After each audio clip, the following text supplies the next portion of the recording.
I knew this idea of making shoes from scratch would work the first time I got the right and the left side lasts to mirror each other. Last making has a very high difficulty level, let alone using only hand tools and shop tools. After years and years of trying and experimenting, finally, my hands started shaking and I couldn't even finish work that day because I was trembling so much. That moment was electric, and I'll never forget it, because it meant the doors to a creative universe flung wide open to me.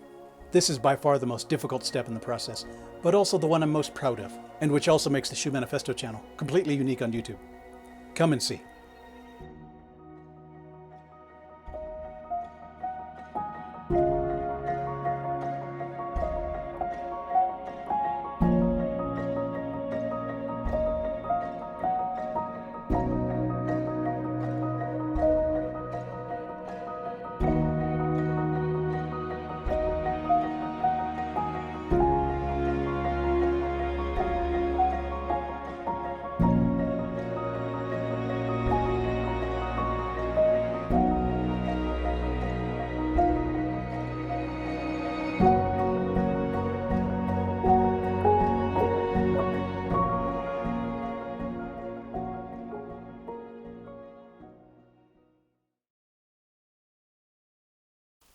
Hi, welcome back to Shoemanifesto.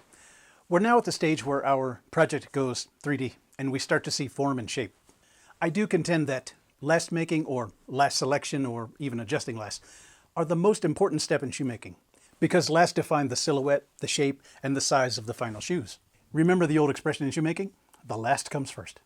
Lasts are the forms that shoes are built around and are made to represent the dimensions and shapes and measures of the human foot.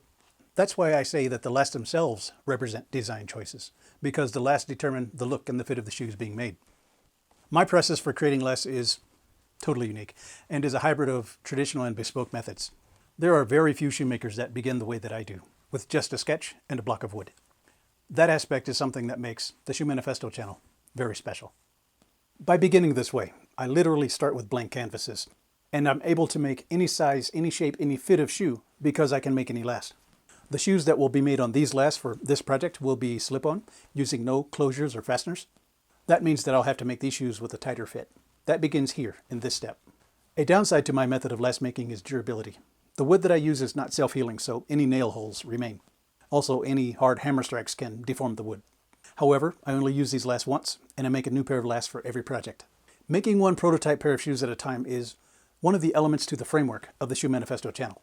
That single-use philosophy is anathema to normal shoemaking procedures where lasts are made of high-density resin or, as in the bespoke world, hardwoods, both of those being intended to be reusable many times over. I'm also going to be splitting these lasts, which requires patience and precision. I'll be using a thin-bladed coping saw, which is fine. It's just a time-consuming method, so the schedule on this one will be tight. I have a very busy couple of days ahead of me. I'll be doing the very best I can for you, but please keep me in your thoughts. I'm going to leave you with a look at my last making. This step in Shoemanifesto's process has very special meaning for me because of the years of work it has taken to reach this point. It's very satisfying when I start to see the shapes emerging, and then again when the two sides begin to reflect each other. Last making is the last step of the pre-work phase. In the next video of this series, I'll be draping these lasts, and that leads right into pattern making. The pace of the project really picks up from there.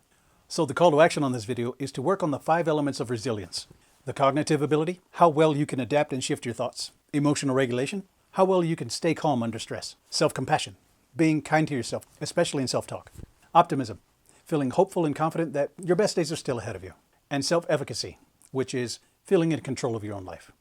Practicing these will make resilience an integral part of your character. Thanks so much for watching. Never give up on your dream. See you in the next one.